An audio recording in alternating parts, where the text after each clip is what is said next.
Welcome to the Faith, Family, and Football podcast with Dr. Ralph Corner. My name is Musa Mwanza. This is good and beautiful. Welcome again. Today, we will be talking about a once in a year series, I would call it, because here in South Africa, we're experiencing, should I say, we are having the month of August is Women's Month. And therefore, for that, we will do with Dr. Corner a 4-part series on women.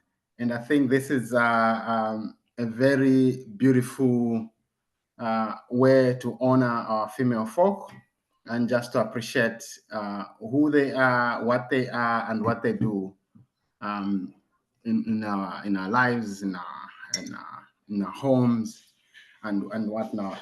So, but we'll start with women in ministry. We always want to start with sports. We want to talk about women in soccer, women in football. So, Dr. Corner, the United States once again won a major trophy. This time around, they got the Olympics gold medal. They're the gold medalist. Mm-hmm. Again, I said it last time. It was a young team. Much of the seasoned players have retired. They just assembled a young team, but they seem to always manage to just return the cutting edge and always are counted among the best in the world. What is their secret, in your opinion? I think like with anything, the fruits of a tree, its success is determined by the roots system that it has. And so with any professional sport team, the root system is really significant in providing the strong players that emerge from that. And the United States has a strong feeder system where women in soccer and all sports are being developed, and that's their collegiate system. And so at the collegiate level, traditionally it's been a man's game, so to speak, in many respects for a lot of the collegiate teams and their success and huge stadiums where people come. And the women have not always had that privilege. Nowadays, that's really come more to the fore. And in their collegiate system, they also have, the women's side of professional soccer that's been developing.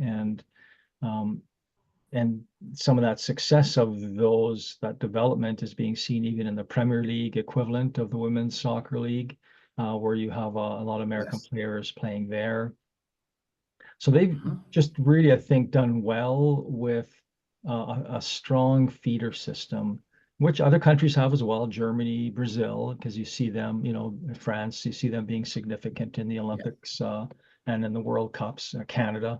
Canada doesn't so much have that kind of a strong feeder system, which, given their prominence at the world stage, is maybe somewhat surprising because they've done really well. Because collegiate sport in Canada is, in terms of, you might say, audience participation, is at the level of high school sports in the States. Colleges and universities in Canada, their attendance at games is minimal compared to what American versions are. And so it's been good to see how Canada's developed that as well, in spite of, lesser publicity and probably a strong feeder system. So I think that's a large part of why they've been so successful, given the really huge collegiate system and a strong, greater public awareness now, even with the American team, women's team, a number of years ago, where they, threatened strike action, saying we're not even going to play anymore because the women's game isn't getting the publicity it deserves, it isn't getting the credibility publicly that it deserves, and it's not getting the financial remuneration that they felt that they deserved.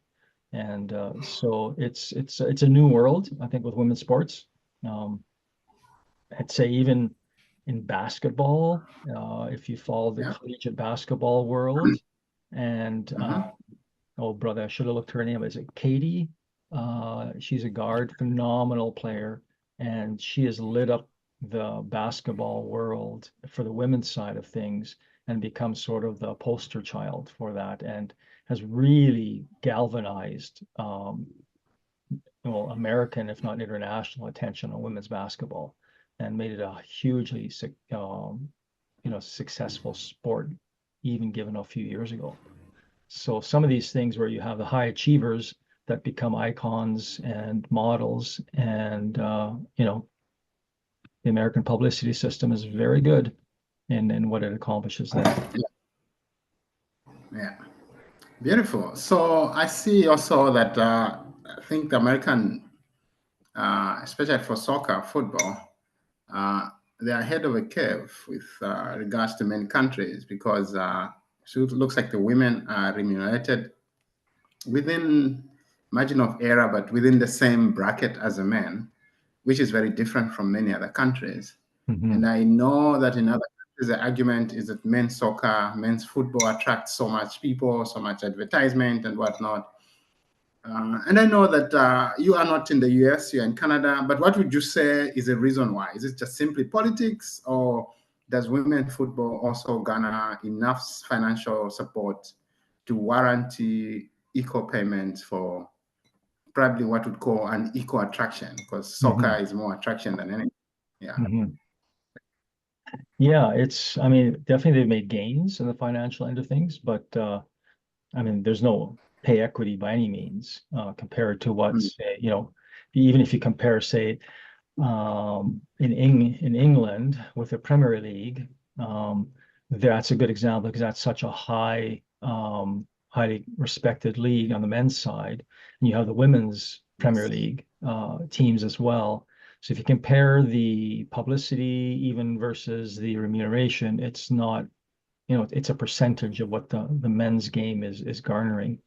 And I don't know that they'll ever get equity on that side of things, just because the men's game has had such a long history in all the countries of the world, and the women's game has not had that kind of a history. And so, if the women's game, say, is 80 years behind the men's game in terms of a rootedness and history and widespread credibility, you're not going to see that kind of equity coming, I don't expect anyway, in the next few years. But, for example, I always check BBC Sports website. That's my go-to place every single morning. And it's interesting how in the last little while, when they've have headlines for women's soccer, they'll say Chelsea play, one so and so, and you look at it and go, oh, that's women's. They don't say anymore women's Chelsea played so and so. I think it's part of the move to give them respect and equality in that sense. Because as soon as they would put women's there, people go, oh, I don't want to look at that. But given the equal billing, it gives people an opportunity to look at what's happening when they might not have otherwise, and thus go, oh, well, that's kind of cool, and gets them engaged more. And I think that's a great move. Confusing sometimes, but it's a great move in terms of giving respect to the women's game. So I find myself actually enjoying women's football more now. Sometimes more than men's football, especially when I'm watching teams that I don't really support. Because I feel like women's football is still at a place where people are allowed to dribble, and you can dribble, you can play with the ball, you can run with the ball. It's not as technical as men's football, which sometimes becomes too technical to be enjoyed. Like you don't really see the skills of people. You just see just very almost goal focused, very goal oriented. And in women's football, you tend to see some skills and whatnot. So, as we wrap up, in conclusion, what would you say? What are your thoughts? I mean, how do you experience women's football compared to men's football? Yeah, I'd say that's actually a good observation. As I've watched some of the women's games, you do see a lot more freedom of players to work with the ball individually. I as I've experienced them, and I haven't seen a lot of games, so this is very limited perspective. But I don't usually see a real precise game of precision, passing, quick 1-2, first time, intricate passing for, developing goals. It's